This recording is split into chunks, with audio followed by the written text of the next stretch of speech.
UP के गृह राज्य मंत्री अजय कुमार मिश्रा, टेनी के बेटे आशीष कुमार मिश्रा ने किसानों को जो गाड़ी से कुचला है उससे बुरा तो और कुछ है भी नहीं। और 25 सितंबर को अजय कुमार मिश्रा ने ही कहा था कि तुम मुझे जानते नहीं हो, मैं 2 मिनट में क्या क्या कर दूंगा, मैं अपने पुराना रूप दिखा दूंगा।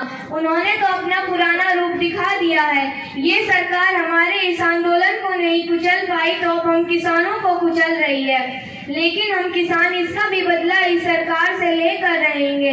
और हमने अपने बड़ों से सुना है कि एक झूठ 100 लोगों को परेशान करता है और एक सच 100 लोगों को शांति देता है, लेकिन ये सरकार तो झूठ पर झूठ बोल रही है। जो पत्रकार किसानों की बात अपने चैनल पर दिखाते हैं उन पत्रकारों को ये सरकार बिकाऊ पत्रकार कहती है। उन पत्रकारों को ये सरकार बिकाऊ पत्रकार कहती है। आरोपी तो खुले घूम रहे हैं और जो अफसोस जताने आए हैं उन लोगों को ये सरकार गिरफ्तार कर रही है। इस सरकार के राज में कानून नाम की चीज तो कुछ है ही नहीं। और हम किसानों ने 10 महीने से इस सरकार के मंत्रियों के ऊपर गाड़ी नहीं चढ़ाई, तो फिर ये सरकार हम बेगुनाह किसानों के ऊपर गाड़ी क्यों चढ़ा रही है। हमारे उन 5 किसान जिनकी शहीदी हुई है वो किसान भी तो किसी के बेटे थे, किसी के भाई थे, किसी के पति थे, किसी के पिता थे। इस सरकार को उनकी तो कोई चिंता है ही नहीं। और इस सरकार को बोलना तो बहुत अच्छे से आता है। ये सरकार इस तरह बोलती है कि पत्थरों को भी आंसू आ जाते हैं।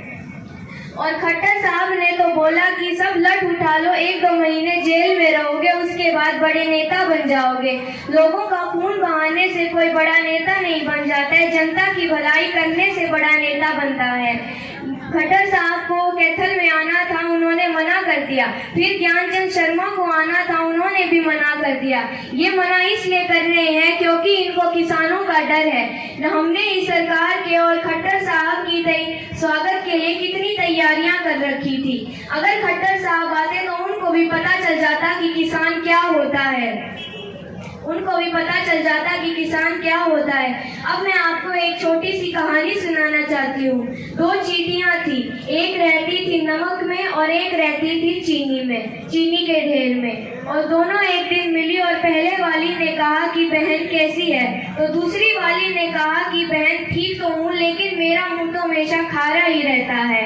उसने कहा कि कोई बात नहीं, तू मेरे साथ चीनी के ढेर में चल, तेरा मुंह मीठा हो जाएगा अगर वहाँ पे तू चीनी खाएगी।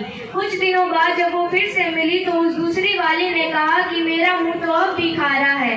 तो पहले वाली ने कहा कि तेरा मुंह इसलिए खारा है क्योंकि तू बचपन से इस चीनी के ढेर में रहती है।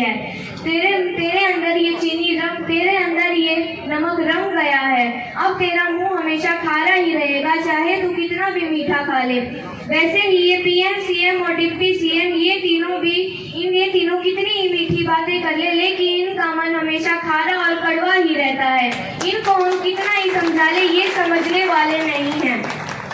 और इस सरकार के हिसाब से किसान की एक दिन की आय 27 रुपए होती है। और ये मोदी जी कहते हैं कि हम किसानों की आय दुगनी कर देंगे। किसानों की आय दुगनी होकर 27 रुपए से 54 रुपए हो जाएगी।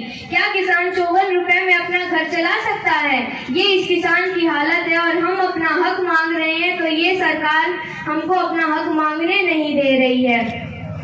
ये सिर्फ मोदी जी आज़ादी का अमृत महोत्सव मनाते हैं और किसानों को और लोगों के बारे में बताते हैं कि इस देश में कितनी वीर और वीरांगनाएं थी और हमारे इस आंदोलन में कितने वीर और वीरांगनाएं बैठी हैं, इनके बारे में तो कुछ बताते नहीं हैं। कोरोना के आंकड़े हर रोज देते हैं, लेकिन हमारे कितने किसान शहीद हो गए इनका एक भी आंकड़ा नहीं दिया है। और हमारे मोदी जी वैसे तो बहुत बातें करते हैं, लेकिन लखीमपुर खीरी में हमारे 5 किसान शहीद हो गए, उनके बारे में एक शब्द तक नहीं कहा इस सरकार ने। सिर्फ बातों के पुल बनाने से नदी पार नहीं हो जाती है, उसके लिए मेहनत करनी ही होती है। और हम अपना हक लेकर रहेंगे चाहे कुछ भी हो जाए, क्योंकि किसान वो इंसान है जो सबका पेट भरता है। और अगर हम उठ गए तो आज के बाद हमेशा की तरह कोई भी आंदोलन होगा नहीं। किसानों का आंदोलन 10 महीने हो चुके हैं। हमें जब तक अपना हक नहीं मिलेगा हम यहीं पर बैठे रहेंगे। किसान एकता